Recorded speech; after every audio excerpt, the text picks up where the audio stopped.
Book 6.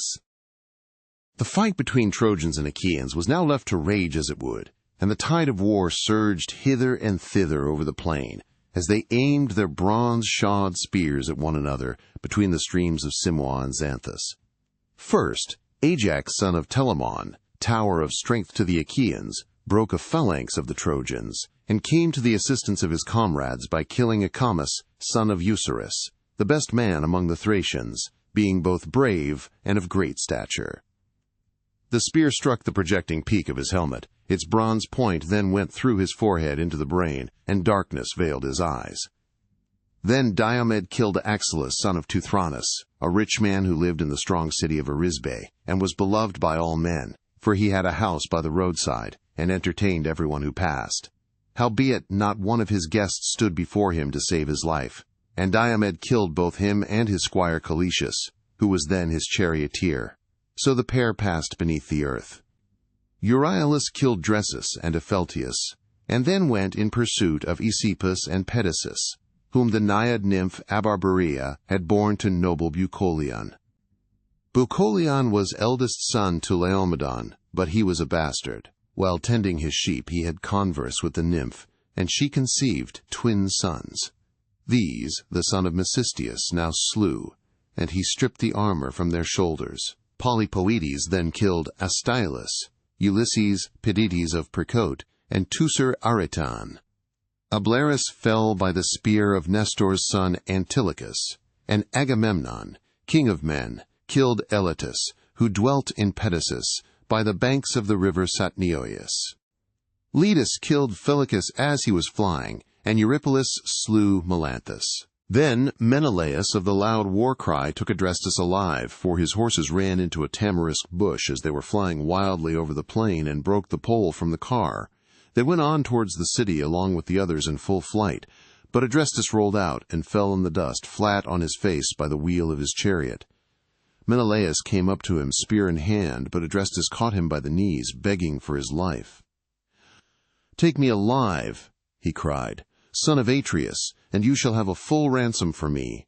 My father is rich and has much treasure of gold, bronze, and wrought iron laid by in his house. From this store he will give you a large ransom should he hear of my being alive and at the ships of the Achaeans." Thus did he plead, and Menelaus was for yielding and giving him to a squire to take to the ships of the Achaeans. But Agamemnon came running up to him and rebuked him. "My good Menelaus," said he, "this is no time for giving quarter. Has then your house fared so well at the hands of the Trojans? Let us not spare a single one of them, not even the child unborn and in its mother's womb. Let not a man of them be left alive, but let all in Ilius perish, unheeded and forgotten." Thus did he speak, and his brother was persuaded by him, for his words were just. Menelaus therefore thrust Adrestus from him, whereon King Agamemnon struck him in the flank, and he fell. Then the son of Atreus planted his foot upon his breast to draw his spear from the body. Meanwhile Nestor shouted to the Argives, saying, "My friends, Danaan warriors, servants of Mars, let no man lag that he may spoil the dead, and bring back much booty to the ships. Let us kill as many as we can. The bodies will lie upon the plain, and you can despoil them later at your leisure." With these words he put heart and soul into them all. And now the Trojans would have been routed and driven back into Ilius, had not Priam's son Helenus, wisest of augurs, said to Hector and Aeneas, "Hector and Aeneas, you two are the mainstays of the Trojans and Lycians, for you are foremost at all times, alike in fight and counsel. Hold your ground here, and go about among the host to rally them in front of the gates, or they will fling themselves into the arms of their wives, to the great joy of our foes. Then, when you have put heart into all our companies, we will stand firm here, and fight the Danaans however hard they press us, for there is nothing else to be done. Meanwhile, do you, Hector, go to the city and tell our mother what is happening. Tell her to bid the matrons gather at the temple of Minerva in the Acropolis. Let her then take her key and open the doors of the sacred building. There, upon the knees of Minerva, let her lay the largest, fairest robe she has in her house, the one she sets most store by. Let her, moreover, promise to sacrifice 12 yearling heifers that have never yet felt the goad in the temple of the goddess. if she will take pity on the town with the wives and little ones of the Trojans, and keep the son of Tydeus from falling on the goodly city of Ilias. For he fights with fury and fills men's souls with I hold him mightiest of them all. We did not fear even their great champion Achilles, son of a goddess though he be, as we do this man. His rage is beyond all bounds, and there is none can vie with him in prowess. Hector did as his brother bade him. He sprang from his chariot, and went about everywhere among the host, brandishing his spears, urging the men on to fight, and raising the dread cry of battle. Thereon they rallied and again faced the Achaeans, who gave ground and ceased their murderous onset, for they deemed that some one of the immortals had come down from starry heaven to help the Trojans, so strangely had they rallied. And Hector shouted to the Trojans, Trojans and allies, be men, my friends, and fight with might and main, while I go to Ilias and tell the old men of our council and our wives to pray to the gods and vow hecatombs in their honor. With this he went his way, and the black rim of hide that went round his shield beat against his neck and his ankles. Then Glaucus, son of Hippolochus, and the son of Tydeus went into the open space between the hosts to fight in single combat. When they were close up to one another, Diomed of the loud war cry was the first to speak. "Who, my good sir?" said he. "Who are you among men? I have never seen you in battle until now, but you are daring beyond all others if you abide my onset. Woe to those fathers whose sons face my might. If, however, you are one of the immortals and have come down from heaven, I will not fight you. For even valiant Lycurgus, son of Dryas, did not live long when he took to fighting with the gods. He it was that drove the nursing women who were in charge of frenzied Bacchus through the land of Nysa, and they flung their Thyrsi on the ground as murderous Lycurgus beat them with his ox goad. Bacchus himself plunged terror-stricken into the sea, and Thetis took him to her bosom to comfort him, for he was scared by the fury with which the man reviled him. Thereon the gods, who live at ease, were angry with Lycurgus, and the son of Saturn struck him blind, nor did he live much longer after he had become hateful to the immortals. Therefore I will not fight with the blessed gods, but if you are of them that eat the fruit of the ground, draw near and meet your doom. And the son of Hippolochus answered, Son of Tydeus, why ask me of my lineage? Men come and go as leaves year by year upon the trees. Those of autumn the wind sheds upon the ground, but when spring returns, the forest buds forth with fresh vines. Even so is it with the generations of mankind. The new spring up as the old are passing away. If, then, you would learn my descent, it is one that is well known to many. There is a city in the heart of Argos, pasture land of horses, called Ephyra, where Sisyphus lived, who was the craftiest of all mankind. He was the son of Aeolus, and had a son named Glaucus, who was father to Bellerophon, whom heaven endowed with the most surpassing comeliness and beauty. But Proetus devised his ruin, and being stronger than he, drove him from the land of the Argives, over which Jove had made him ruler. For Antea, wife of Proetus, lusted after him, and would have had him lie with her in secret. But Bellerophon was an honorable man, and would not, so she told lies about him to Proteus. Proetus, said she, kill Bellerophon or die, for he would have had converse with me against my will. The king was angered, but shrank from killing Bellerophon, so he sent him to Lataea with lying letters of introduction, written on a folded tablet, and containing much ill against the bearer. He bade Bellerophon show these letters to his father-in-law, to the end that he might thus perish. Bellerophon therefore went to Lycia, and the gods convoyed him safely. When he reached the river Xanthus, which is in Lycia, the king received him with all good will, feasted him 9 days, and killed 9 heifers in his honor. But when rosy-fingered morning appeared upon the 10th day, he questioned him and desired to see the letter from his son-in-law Proetus. When he had received the wicked letter, he first commanded Bellerophon to kill that savage monster, the Chimera, who was not a human being but a goddess, for she had the head of a lion and the tail of a serpent, while her body was that of a goat, and she breathed forth flames of fire. But Bellerophon slew her, for he was guided by signs from heaven. He next fought the far-famed Salome, and this, he said, was the hardest of all his battles. Thirdly, he killed the Amazons, women who were the peers of men, And as he was returning thence, the king devised yet another plan for his destruction. He picked the bravest warriors in all Lycia, and placed them in ambuscade, but not a man ever came back, for Bellerophon killed every one of them. Then the king knew that he must be the valiant offspring of a god. So he kept him in Lycia, gave him his daughter in marriage, and made him of equal honor in the kingdom with himself. And the Lycians gave him a piece of land, the best in all the country, fair with vineyards and tilled fields, to have and to hold. The king's daughter bore Bellerophon 3 children, Isander, Hippolochus, and Laodamea. Jove, the lord of counsel, lay with Laodamea, and she bore him noble Sarpedon. But when Bellerophon came to be hated by all the gods, he wandered all desolate and dismayed upon the Aline plain, gnawing at his own heart, and shunning the path of man. Mars, insatiate of battle, killed his son Isander while he was fighting the Ptolemei. His daughter was killed by Diana of the golden reins, for she was angered with her. But Hippolochus was father to myself, and when he sent me to Troy, he urged me again and again to fight ever among the foremost, and outvie my peers, so as not to shame the blood of my fathers, who were the noblest in Ephyra and in all Lycia. This, then, is the descent I claim. Thus did he speak, and the heart of Diomed was glad.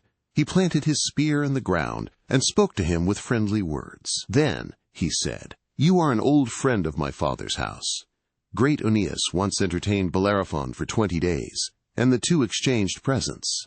Aeneas gave a belt rich with purple, and Bellerophon a double cup, which I left at home when I set out for Troy. I do not remember Tydeus, for he was taken from us while I was yet a child, when the army of the Achaeans was cut to pieces before Thebes. Henceforth, however, I must be your host in Middle Argos, and you mine in Lycia, if I should ever go there. Let us avoid one another's spears even during a general engagement. There are many noble Trojans and allies whom I can kill if I overtake them, and heaven delivers them into my hand. So again with yourself there are many Achaeans whose lives you may take if you can. We too, then, will exchange armor, that all present may know of the old ties that subsist between us." With these words they sprang from their chariots, grasped one another's hands, and plighted friendship. But the son of Saturn made Glaucus take leave of his wits, for he exchanged golden armor for bronze, the worth of 100 head of cattle for the worth of 9. Now when Hector reached the Scaean gates and the oak tree, the wives and daughters of the Trojans came running towards him to ask after their sons, brothers, kinsmen, and husbands. He told them to set about praying to the gods, and many were made sorrowful as they heard him. Presently he reached the splendid palace of King Priam, adorned with colonnades of hewn stone. In it there were 50 bedchambers, all of hewn stone, built near one another, where the sons of Priam slept, each with his wedded wife. Opposite these, on the other side the courtyard, there were 12 upper rooms also of hewn stone for Priam's daughters, built near one another, where his sons-in-law slept with their wives. When Hector got there, his fond mother came up to him with Laodice, the fairest of her daughters. She took his hand within her own and said, "My son, why have you left the battle to come hither? Are the Achaeans, woe betide them, pressing you hard about the city that you have thought fit to come and uplift your hands to Jove from the citadel? Wait till I can bring you wine, that you may make offering to Jove and to the other immortals, and may then drink and be refreshed. Wine gives a man fresh strength when he is wearied, as you now are with fighting on behalf of your kinsmen." And Hector answered, "Honored mother, bring no wine, lest you unman me and I forget my strength. I dare not make a drink offering to Jove with unwashed hands. One who is bespattered with blood and filth may not pray to the son of Saturn. Get the matrons together and go with offerings to the temple of Minerva, driver of the spoil. There, upon the knees of Minerva, lay the largest and fairest robe you have in your house, the one you set most store by. Promise, moreover, to sacrifice 12 yearling heifers that have never yet felt the goad, in the temple of the goddess, if she will take pity on the town, with the wives and little ones of the Trojans, and keep the son of Tydeus from off the goodly city of Ilias, for he fights with fury and fills men's souls with panic. Go then to the temple of Minerva, while I seek Paris and exhort him, if he will hear my words.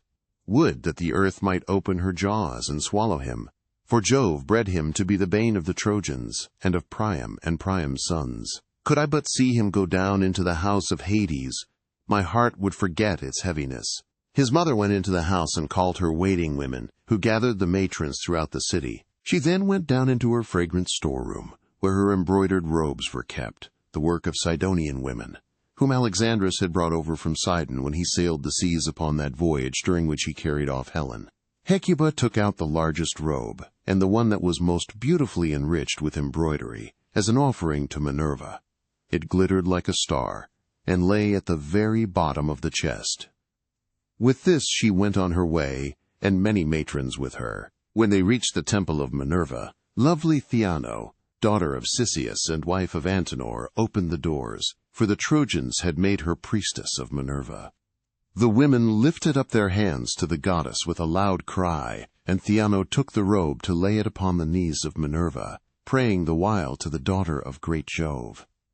"Holy Minerva," she cried, "protectress of our city, mighty goddess, break the spear of Diomed, and lay him low before the Scaean gates. Do this, and we will sacrifice 12 heifers that have never yet known the goad, in your temple, if you will have pity upon the town, with the wives and little ones if the Trojans." Thus she prayed, but Pallas Minerva granted not her prayer.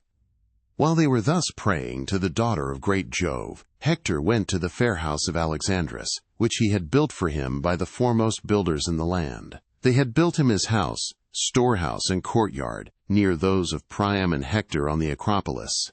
Here Hector entered, with a spear 11 cubits long in his hand. The bronze point gleamed in front of him, and was fastened to the shaft of the spear by a ring of gold. He found Alexandrus within the house, busied about his armor, his shield and cuirass, and handling his curved bow. There too sat Argive Helen with her women, setting them their several tasks, and as Hector saw him, he rebuked him with words of scorn. "Sir," said he, "you do ill to nurse this rancor. The people perish fighting round this our town. You would yourself chide one whom you saw shirking his part in the combat. Up then, or ere long the city will be in a blaze." And Alexandrus answered, "Hector, your rebuke is just. Listen, therefore, and believe me when I tell you that I am not here so much through rancor or ill will towards the Trojans, as from a desire to indulge my grief. My wife was even now gently urging me to battle, and I hold it better that I should go, for victory is ever fickle. Wait then while I put on my armor, or go first and I will follow. I shall be sure to overtake you." Hector made no answer, but Helen tried to soothe him. "Brother," said she, "to my abhorred and sinful self, would that a whirlwind had caught me up on the day my mother brought me forth, and had borne me to some mountain or to the waves of the roaring sea, that should have swept me away ere this mischief had come about. But since the gods have devised these evils, would, at any rate, that I had been wife to a better man, to one who could smart under dishonor and men's evil speeches. This fellow was never yet to be depended upon, nor never will be, and he will surely reap what he has sown. Still, brother, come in and rest upon this seat, for it is you who bear the brunt of that toil that has been caused by my hateful self and by the sin of Alexandrus, both of whom Jove has doomed to be a theme of song among those that shall be born hereafter." And Hector answered, "Bid me not be seated, Helen, for all the good will you bear me, I cannot stay. I am in haste to help the Trojans, who miss me greatly when I am not among them, but urge your husband, and of his own self also let him make haste to overtake me before I am out of the city. I must go home to see my household, my wife and my little son, for I know not whether I shall ever again return to them, or whether the gods will cause me to fall by the hands of the Achaeans." Then Hector left her, and forthwith was at his own house. He did not find Andromache, for she was on the wall with her child and one of her maids, weeping bitterly. Seeing then that she was not within, he stood on the threshold of the women's rooms and said, "Women, tell me, and tell me true, where did Andromache go when she left the house? Was it to my sisters, or to my brothers, wives, or is she at the temple of Minerva, where the other women are propitiating the awful goddess?" His good housekeeper answered, "Hector, since you bid me tell you truly, she did not go to your sisters, nor to your brothers' wives, nor yet to the temple of Minerva, where the other women are propitiating the awful goddess. But she is on the high wall of Ilias, for she had heard the Trojans were being hard pressed, and that the Achaeans were in great force. She went to the wall in frenzied haste, and the nurse went with her carrying the child. Hector hurried from the house when she had done speaking, and went down the streets by the same way that he had come. When he had gone through the city and had reached the Scaean gates through which he would go out onto the plain, his wife came running towards him, Andromache, daughter of great Eetion, who ruled in Thebe under the wooded slopes of Mount Placus, and was king of the Cilicians. His daughter had married Hector, and now came to meet him with a nurse who carried his little child in her bosom, a mere babe, Hector's darling son, and lovely as a star. Hector had named him Scamandrius, but the people called him Astyanax, for his father stood alone as chief guardian of Ilias. Hector smiled as he looked upon the boy, but he did not speak, and Andromache stood by him weeping, and taking his hand in her own. "Dear husband," said she, "your valor will bring you to destruction. Think on your infant son, and on my hapless self who ere long shall be your widow. For the Achaeans will set upon you in a body and kill you. It would be better for me, should I lose you, to lie dead and buried, for I shall have nothing left to comfort me when you are gone, save only sorrow. I have neither father nor mother now. Achilles slew my father when he sacked Thebe, the goodly city of the Cilicians. He slew him, but did not for very shame despoil him. When he had burned him in his wondrous armor, he raised a barrow over his ashes, and the mountain nymphs, daughters of aegis-bearing Jove, planted a grove of elms about his tomb. I had 7 brothers in my father's house, but on the same day they all went within the house of Hades. Achilles killed them as they were with their sheep and cattle. My mother, her who had been queen of all the land under Mount Placus, he brought hither with the spoil, and freed her for a great sum. But the archer queen Diana took her in the house of your father. Nay, Hector, you who to me are father, mother, brother, and dear husband, have mercy upon me. Stay here upon this wall. Make not your child fatherless, and your wife a widow. As for the host, place them near the fig tree, where the city can be best scaled, and the wall is weakest. Thrice have the bravest of them come thither and assailed it, under the 2 Ajaxes, Idomeneus, the sons of Atreus, and the brave son of Tydeus, either of their own bidding, or because some soothsayer had told them. And Hector answered, Wife, I too have thought upon all this, but with what face should I look upon the Trojans, men or women, if I shirked battle like a coward?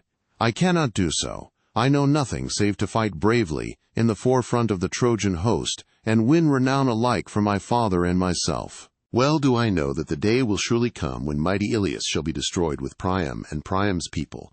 But I grieve for none of these, not even for Hecuba, nor King Priam, nor for my brothers many and brave, who may fall in the dust before their foes. For none of these do I grieve as for yourself, when the day shall come on which some one of the Achaeans shall rob you forever of your freedom, and bear you weeping away. It may be that you will have to ply the loom in Argos at the bidding of a mistress, or to fetch water from the springs, Messes or Hyperea, treated brutally by some cruel taskmaster. Then will one say who sees you weeping, She was wife to Hector, the bravest warrior among the Trojans during the war before Ilias. On this your tears will break forth anew for him who would have put away the day of captivity from you. May I lie dead under the barrow that is heaped over my body ere I hear your cry as they carry you into bondage." He stretched his arms towards his child, but the boy cried and nestled in his nurse's bosom, scared at the sight of his father's armor and at the horsehair plume that nodded fiercely from his helmet. His father and mother laughed to see him, but Hector took the helmet from his head and laid it all gleaming upon the ground. Then he took his darling child, kissed him, and dandled him in his arms, praying over him the while to Jove and to all the gods. "Jove," he cried, "grant that this my child may be even as myself, chief among the Trojans. Let him be not less excellent in strength, and let him rule Ilias with his might. Then may one say of him as he comes from battle, the son is far better than the father. May he bring back the blood-stained spoils of him whom he has laid low, and let his mother's heart be glad." With this he laid the child again in the arms of his wife, who took him to her own soft bosom, smiling through her tears. As her husband watched her, his heart yearned towards her, and he caressed her fondly, saying, "My own wife, do not take these things too bitterly to heart. No one can hurry me down to Hades before my time. But if a man's hour is come, be he brave or be he coward, there is no escape for him when he has once been born. Go then within the house, and busy yourself with your daily duties, your loom, your distaff, and the ordering of your servants. For war is man's matter, and mine above all others of them that have been born in Ilias." He took his plumed helmet from the ground, and his wife went back again to her house, weeping bitterly, and often looking back towards him. When she reached her home, she found her maidens within, and bade them all join in her lament. So they mourned Hector in his own house, though he was yet alive, for they deemed that they should never see him return safe from battle, and from the furious hands of the Achaeans. Paris did not remain long in his house. He donned his goodly armor overlaid with bronze, and hasted through the city as fast as his feet could take him. As a horse, stabled and fed, breaks loose and gallops gloriously over the plain, to the place where he is wont to bathe in the fair flowing river, he holds his head high, and his mane streams upon his shoulders as he exults in his strength, and flies like the wind to the haunts and feeding ground of the mares.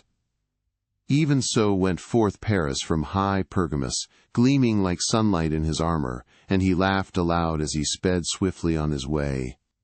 Forthwith he came upon his brother Hector, who was then turning away from the place where he had held converse with his wife, and he was himself the first to speak. "Sir," said he, "I fear that I have kept you waiting when you are in haste, and have not come as quickly as you bade me." "My good brother," answered Hector, "you fight bravely, and no man with any justice can make light of your doings in battle. But you are careless and willfully remiss. It grieves me to the heart to hear the ill that the Trojans speak about you, for they have suffered much on your account. Let us be going, and we will make things right hereafter. Should Jove vouchsafe us to set the cup of our deliverance before ever-living gods of heaven in our own homes, when we have chased the Achaeans from Troy." Book 7. With these words Hector passed through the gates, and his brother Alexandrus with him, both eager for the fray. As when heaven sends a breeze to sailors who have long looked for one in vain, and have labored at their oars till they are faint with toil, even so welcome was the sight of these two heroes to the Trojans. Thereon Alexandrus killed Menestheus, the son of Areithous. He lived in Aim, and was son of Areithous the mace man, and of Philomedusa. Hector threw a spear at Aeneas, and struck him dead with a wound in the neck under the bronze rim of his helmet. Glaucus, moreover, son of Hippolochus, captain of the Lycians, in hard hand-to-hand fight, smote Iphinus son of Dexius on the shoulder, as he was springing on to his chariot behind his fleet mares. So he fell to earth from the car, and there was no life left in him. When, therefore, Minerva saw these men making havoc of the Argives, she darted down to Ilias from the summits of Olympus, and Apollo, who was looking on from Pergamus, went out to meet her, for he wanted the Trojans to be victorious. The pair met by the oak tree, and King Apollo, son of Jove, was first to speak. "What would you have said, he, daughter of great Jove, that your proud spirit has sent you hither from Olympus? Have you no pity upon the Trojans? And would you incline the scales of victory in favor of the Danaans? Let me persuade you, for it will be better thus stay the combat for today, but let them renew the fight hereafter till they compass the doom of Ilias, since you goddesses have made up your minds to destroy the city." And Minerva answered, "So be it, Far Darter. It was in this mind that I came down from Olympus to the Trojans and Achaeans. Tell me then, how do you propose to end this present fighting?" Apollo, son of Jove, replied, "Let us incite great Hector to challenge some one of the Danaans in single combat.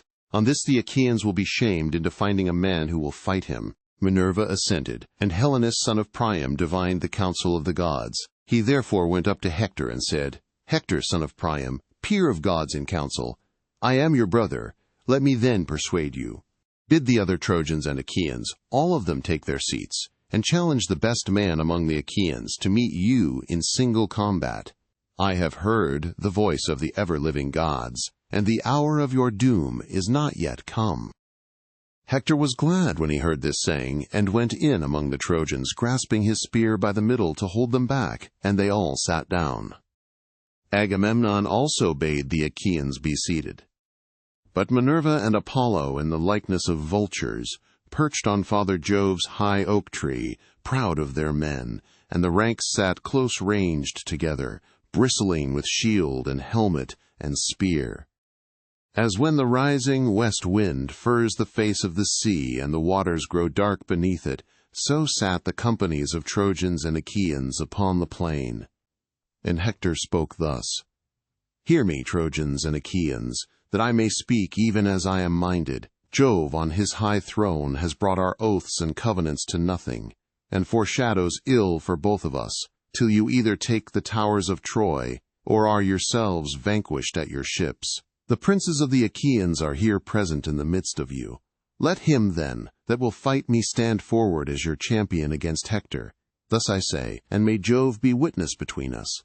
If your champion slay me, let him strip me of my armor and take it to your ships. But let him send my body home, that the Trojans and their wives may give me my dues of fire when I am dead. In like manner, if Apollo vouchsafe me glory, and I slay your champion, I will strip him of his armor and take it to the city of Iliad, where I will hang it in the temple of Apollo, but I will give up his body, that the Achaeans may bury him at their ships, and that build him a mound by the wide waters of the Hellespont. Then will one say hereafter, as he sails his ship over the sea, This is the monument of one who died long since, a champion, who was slain by mighty Hector. Thus will one say, and my fame shall not be lost." Thus did he speak, but they all held their peace, ashamed to decline the challenge, yet fearing to accept it, till at last Menelaus rose and rebuked them, for he was angry. "Alas," he cried, "vain braggarts, women, forsooth not men, double-dyed indeed will be the stain upon us, if no man of the Danaans will now face Hector. May you be turned, every man of you, into earth and water, as you sit spiritless and inglorious in your places. I will myself go out against this man, but the upshot of the fight will be from on high in the hands of the immortal gods." With these words he put on his armor, and then, O Menelaus, your life would have come to an end at the hands of Hector, for he was far better the man, had not the princes of the Achaeans sprung upon you and checked you. King Agamemnon caught him by the right hand and said, "Menelaus, you are mad. A truce to this folly. Be patient, in spite of passion. Do not think of fighting a man so much stronger than yourself, as Hector, son of Priam, who is feared by many another, as well as you. Even Achilles, who is far more doughty than you are, shrank from meeting him in battle. Sit down your own people, and the Achaeans will send some other champion to fight Hector. Fearless and fond of battle though he be, I ween his knees will bend gladly under him if he comes out alive from the hurly-burly of this fight." With these words of reasonable counsel he persuaded his brother, whereon his squires gladly stripped the armor from off his shoulders. Then Nestor rose and spoke. "Of a truth," said he, "the Achaean land has fallen upon evil times. The old knight Peleus, counselor and orator among the Myrmidons, loved when I was in his house to question me concerning the race and lineage of all the Argives. How would it not grieve him could he hear of them as now quailing before Hector? Many a time would he lift his hands in prayer, that his soul might leave his body and go down within the house of Hades. Would, by Father Jove, Minerva, and Apollo, that I were still young and strong, as when the Pylians and Arcadians were gathered in fight by the rapid river Celadon, under the walls of Phea, and round about the waters of the river Iardanus. The godlike hero Eruthalion stood forward as their champion, with the armor of King Arethus upon his shoulders, Arethus whom men and women had surnamed the Mace Man, because he fought neither with bow nor spear, but broke the battalions of the foe with his iron mace. Lycurgus killed him, not in fair fight, but by entrapping him in a narrow way, where his mace served him in no stead, for Lycurgus was too quick for him, and speared him through the middle, so he fell to earth on his back. Lycurgus then spoiled him of the armor which Mars had given him, and bore it in battle thenceforward.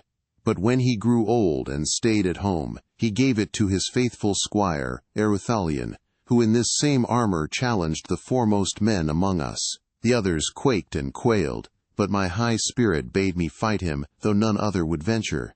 I was the youngest man of them all, but when I fought him, Minerva vouchsafed me victory.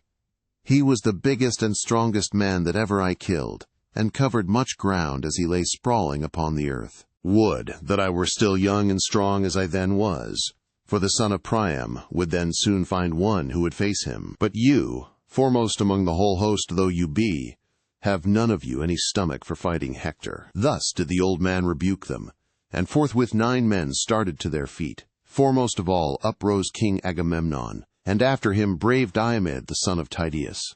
Next were the 2 Ajaxes, men clothed in valor as with a garment, and then Idomeneus, and Meriones his brother in arms. After these Eurypylus son of Euaemon, Thoas the son of Andraemon, and Ulysses also rose. Then Nestor, knight of Gerene, again spoke, saying, Cast lots among you to see who shall be chosen. If he come alive out of this fight, he will have done good service alike to his own soul and to the Achaeans. Thus he spoke, and when each of them had marked his lot, and had thrown it into the helmet of Agamemnon son of Atreus, the people lifted their hands in prayer, and thus would one of them say as he looked into the vault of heaven, Father Jove, grant that the lot fall on Ajax, or on the son of Tydeus, or upon the king of rich Mycene himself. As they were speaking, Nestor, knight of Gerene, shook the helmet, and from it there fell the very lot which they wanted, the lot of Ajax. The herald bore it about and showed it to all the chieftains of the Achaeans, going from left to right, but they none of them owned it. When, however, in due course he reached the man who had written upon it, and had put it into the helmet, brave Ajax held out his hand, and the herald gave him the lot.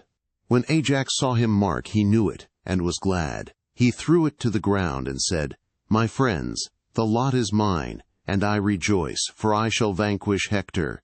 I will put on my armor. Meanwhile pray to King Jove in silence among yourselves, that the Trojans may not hear you, or aloud if you will, for we fear no man. None shall overcome me, neither by force nor cunning, for I was born and bred in Salamis, and can hold my own in all things. With this they fell praying to King Jove, the son of Saturn, and thus would one of them say as he looked into the vault of heaven, Father Jove, that rulest from Ida, most glorious in power, vouchsafe victory to Ajax, and let him win great glory. But if you wish well to Hector also, and would protect him, grant to each of them equal fame and prowess. Thus they prayed, and Ajax armed himself in his suit of gleaming bronze. When he was in full array, he sprang forward as monstrous Mars when he takes part among men whom Jove has set fighting with one another. Even so did huge Ajax, bulwark of the Achaeans, spring forward with a grim smile on his face as he brandished his long spear and strode onward. The Argives were elated as they beheld him, but the Trojans trembled in every limb, and the heart even of Hector beat quickly. But he could not now retreat and withdraw into the ranks behind him, for he had been the challenger. Ajax came up bearing his shield in front of him, like a waller, a shield of bronze, with 7 folds of oxydia, the work of Tychius, who lived in Hyle, and was by far the best worker in leather. He had made it with the hides of 7 full-fed bulls, and over these he had set an 8th layer of bronze. Holding this shield before him, Ajax son of Telamon came close up to Hector and menaced him, saying, Hector, you shall now learn, man to man, what kind of champions the Danaans have among them, even besides lion-hearted Achilles, cleaver of the ranks of men. He now abides at the ships in anger with Agamemnon, shepherd of his people. But there are many of us who are well able to face you. Therefore begin the fight. And Hector answered, Noble Ajax, son of Telamon, captain of the host, treat me not as though I were some puny boy or woman that cannot fight. I have been long used to the blood and butcheries of battle. I am quick to turn my leathern shield either to right or left, for this I deem the main thing in battle. I can charge among the chariots and horsemen, and in hand-to-hand fighting can delight the heart of Mars. Howbeit I would not take such a man as you are off his guard, but I will smite you openly if I can. He poised his spear as he spoke, and hurled it from him, It struck the sevenfold shield in its outermost layerest, the eighth, which was of bronze, and went through 6 of the layers, but in the 7th hide it stayed. Then Ajax threw in his turn, and struck the round shield of the son of Priam. The terrible spear went through his gleaming shield and pressed onward through his cuirass of cunning workmanship. It pierced the shirt against his side, but he swerved and thus saved his life. They then each of them drew out the spear from his shield and fell on one another like savage lions or wild boars of great strength and endurance. The son of Priam struck the middle of Ajax's shield, but the bronze did not break, and the point of his dart was turned. Ajax then sprang forward and pierced the shield of Hector. The spear went through it and staggered him as he was springing forward to attack. It gashed his neck, and the blood came pouring from the wound. But even so, Hector did not cease fighting. He gave ground, and with his brawny hand seized a stone, rugged and huge, that was lying upon the plain. With this he struck the shield of Ajax on the boss that was in its middle, so that the bronze rang again. But Ajax in turn caught up a far larger stone, swung it aloft, and hurled it with prodigious force. This millstone of a rock broke Hector's shield inwards and threw him down on his back, with the shield crushing him under it, but Apollo raised him at once. Thereon they would have hacked at one another in close combat with their swords, had not heralds, messengers of gods and men, come forward, one from the Trojans and the other from the Achaeans, Talthybius and Idaeus, both of them honorable men. These parted them with their staves, and the good herald Idaeus said, "My sons, fight no longer. You are both of you valiant, and both are dear to Jove. We know this. But night is now falling, and the behests of night may not be well gainsaid." Ajax, son of Telamon, answered, "Idaeus, bid Hector say so, for it was he that challenged our princes. Let him speak first, and I will accept his saying." Then Hector said, "Ajax, heaven has vouchsafed you stature, and strength, and judgment, and in wielding the spear you excel all others of the Achaeans. Let us for this day cease fighting. Hereafter we will fight anew till heaven decide between us, and give victory to one or to the other. Night is now falling, and the behests of night may not be well gainsaid. Gladden, then, the hearts of the Achaeans at your ships, and more especially those of your own followers and clansmen, while I, in the great city of King Priam, bring comfort to the Trojans and their women, who vie with one another in their prayers on my behalf. Let us, moreover, exchange presents, that it may be said among the Achaeans and Trojans, they fought with might and main, but were reconciled and parted in friendship." On this he gave Ajax a silver-studded sword with its sheath and leathern baldric, and in return Ajax gave him a girdle dyed with purple. Thus they parted, the one going to the host of the Achaeans, and the other to that of the Trojans, who rejoiced when they saw their hero come to them safe and unharmed from the strong hands of mighty Ajax. They led him, therefore, to the city as one that had been saved beyond their hopes. On the other side, the Achaeans brought Ajax elated with victory to Agamemnon. When they reached the quarters of the son of Atreus, Agamemnon sacrificed for them a 5-year-old bull in honor of Jove, the son of Saturn. They flayed the carcass, made it ready, and divided it into joints. These they cut carefully up into smaller pieces, putting them on the spits, roasting them sufficiently, and then drawing them off. When they had done all this and had prepared the feast, they ate it, and every man had his full and equal share, so that all were satisfied. And King Agamemnon gave Ajax some slices cut lengthways down the loin, as a mark of special honor. As soon as they had had enough to cat and drink, old Nestor, whose counsel was ever truest, began to speak. With all sincerity and goodwill, therefore, he addressed them thus: "Son of Atreus and other chieftains, inasmuch as many of the Achaeans are now dead, whose blood Mars has shed by the banks of the Scamander, and their souls have gone down to the house of Hades, it will be well when morning comes that we should cease fighting. We will then wheel our dead together with oxen and mules, and burn them not far from the ships, that when we sail hence we may take the bones of our hard by the funeral pyre we will build a barrow that shall be raised from the plain for all in common. Near this let us set about building a high wall to shelter ourselves and our ships, and let it have well-made gates that there may be a way through them for our chariots.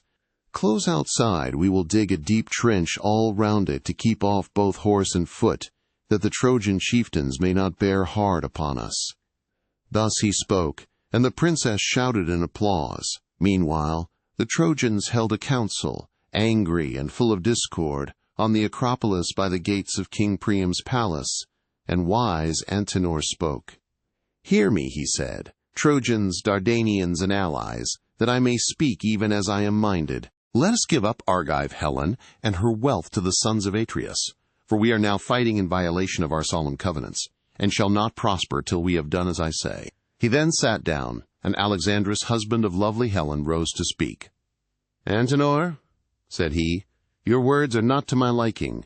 You can find a better saying than this if you will.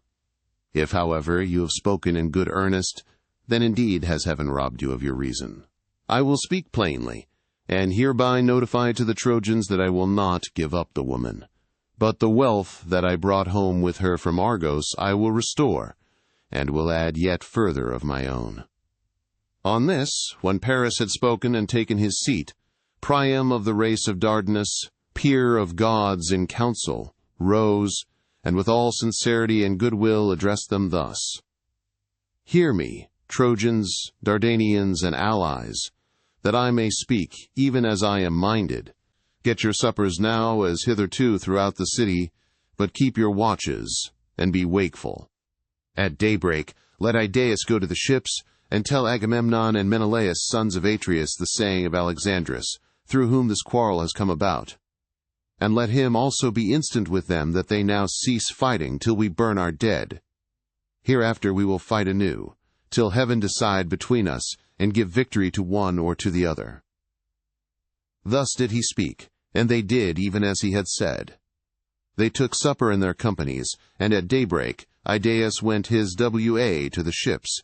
He found the Danaans, servants of Mars, in council at the stern of Agamemnon's ship, and took his place in the midst of them. "Son of Atreus," he said, "and princes of the Achaean host, Priam and the other noble Trojans have sent me to tell you the saying of Alexandrus, through whom this quarrel has come about, if so be that you may find it acceptable. All the treasure he took with him in his ships to Troy, would that he had sooner perished. He will restore, and will add yet further of his own, but he will not give up the wedded wife of Menelaus, though the Trojans would have him do so. Priam bade me inquire further if you will cease fighting till we burn our dead.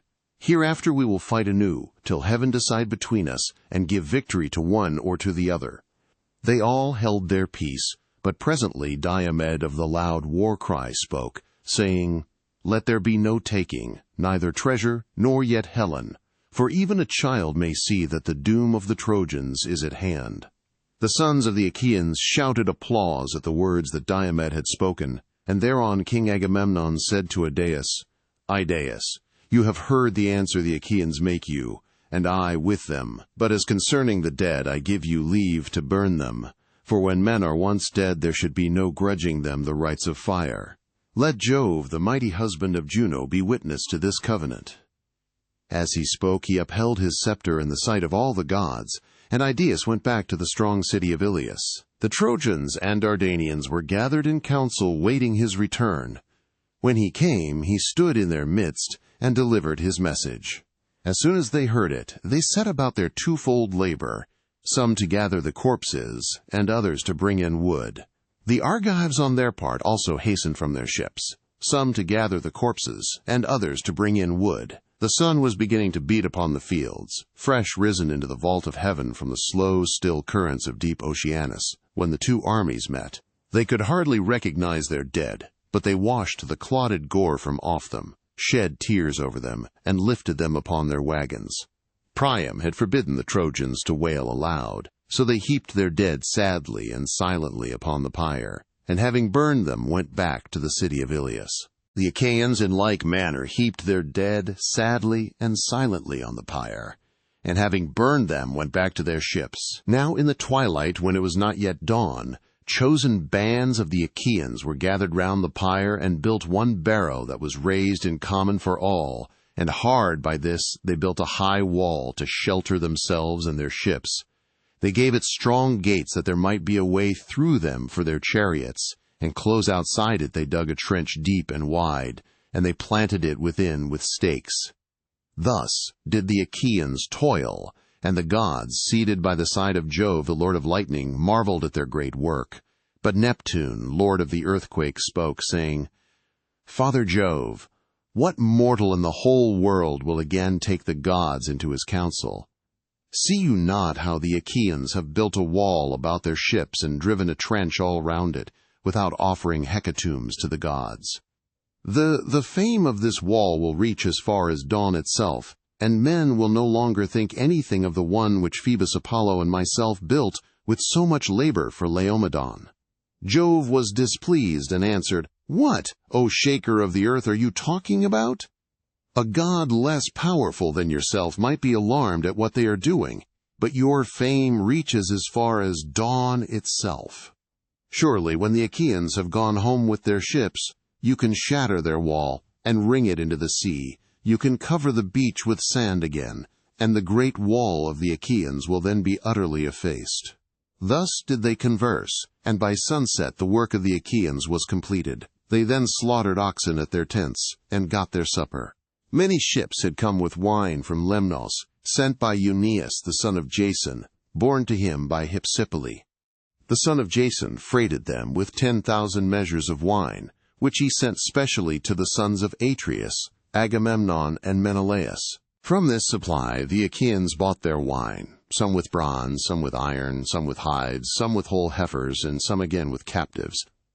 They spread a goodly banquet, and feasted the whole night through, as also did the Trojans and their allies in the city. But all the time Jove boded them ill, and roared with his portentous thunder. Pale fear got hold upon them, and they spilled the wine from their cups onto the ground, nor did any dare drink till he had made offerings to the most mighty son of Saturn. Then they laid themselves down to rest, and enjoyed the boon of sleep.